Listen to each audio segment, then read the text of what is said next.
Hey everyone, in today's video, I'm going to be discussing how much Supplemental Security Income, SSI, beneficiaries can expect to receive.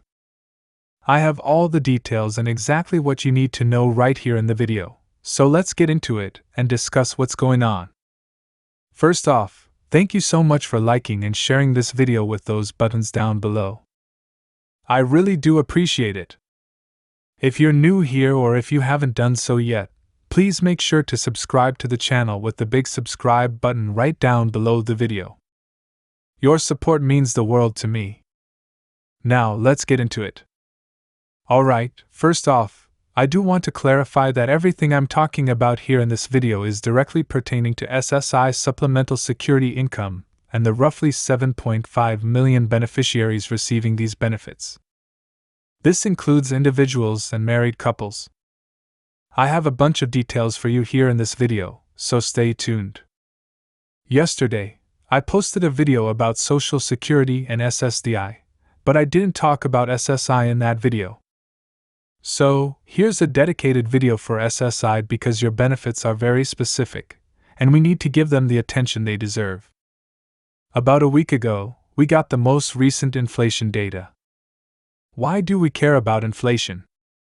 Because it directly affects your monthly benefit and the potential annual cost of living adjustment, COLA.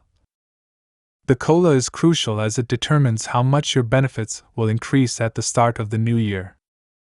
They haven't announced the official COLA yet, but every month when we get inflation data, we get a better idea of what the COLA might be. They use the Consumer Price Index for urban wage earners and clerical workers, CPIW, to determine the COLA. This gives us a glimpse into whether inflation is going up, stabilizing, or going down. The most recent data suggests a potential 2.7% raise.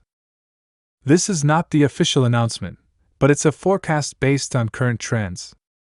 We're sitting in mid-July, so we still have 2.5 months to go. These next months are crucial in determining the final COLA. Now let's talk numbers. If the COLA turns out to be 2.7%, what does that mean for your benefits? Let's dive into the calculations. If you're receiving the maximum individual benefit of $943 per month, a 2.7% raise would increase your monthly benefit by about $25, bringing it up to $968 per month. That's an additional $300 per year. For married couples receiving SSI, the maximum benefit is $1,415 per month. A 2.7% raise would increase your benefits by $38 per month, bringing the total to $1,452 per month. That's an additional $456 per year. These amounts may not seem like a lot, but every bit helps. And remember, these are just estimates. The official COLA announcement will come in a couple of months. I hope this information helps you understand what to expect. As we get more data and move closer to the official announcement, I'll bring you the latest updates. Next, we're moving into some major news. President Biden has officially unveiled his plan for federal rent control. This is a big deal, and I'm here to break it all down for you. So, let's get into it. First off, let me know what you think about this in the comments below. This week on Tuesday, President Biden announced his federal rent control plan, and it's coming straight from the White House website, which I encourage you to check out for yourself.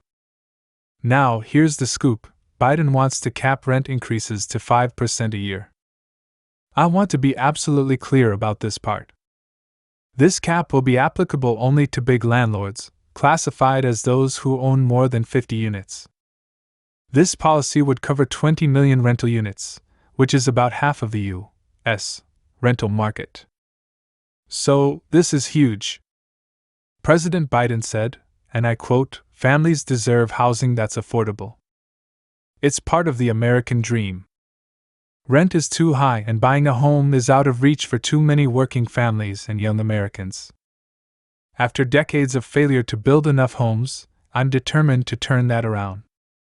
Today, I'm sending a clear message to corporate landlords. If you raise rents more than 5% on existing units, you should lose valuable tax breaks. So, if these big corporate landlords want to raise rents more than 5% a year, they still can. However, if they do, they'll lose certain tax breaks. The biggest one they'll forfeit is the faster depreciation tax write-offs. In my honest opinion, being familiar with real estate tax deductions, this would be a significant hit to them and a big incentive to comply. Let's take a moment to discuss why this is such a big issue. Rents have gone up nearly 30% since 2020, and in many places, it's even more than that. So, is federal rent control the right answer?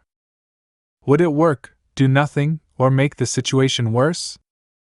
The president and CEO of the Mortgage Bankers Association said there are endless examples in localities in America and around the world that prove that rent control is a counterproductive policy idea that ultimately harms renters by distorting market pricing, discouraging new construction, and degrading the quality of rental housing. So, there's definitely some debate on this. In the same press release, the White House mentioned other proposals to improve the housing situation. Whether these ideas will work or not is up for debate, but let's go through them. First, President Biden wants to give a $10,000 tax credit to first-time homebuyers. Second, there's a $10,000 tax credit for anyone selling their starter home. A starter home is defined as a home below the median home price in an area. Third, there's the expansion of the low-income housing program to accommodate an additional 1.2 million units. Just to be clear, these three proposals were unveiled about 4 months ago, but President Biden reiterated them and added them on top of the federal rent control plan. So, the White House says they ultimately want to see more homes built, but in the meantime, this is their solution to stabilize rent prices. Let me know what you think about these proposals. Will they help or hurt the housing market? I look forward to reading your comments. Please subscribe, like this video, and share it with anyone who might find it useful. Thank you for your support, and I wish you a very nice day. Take care, everyone.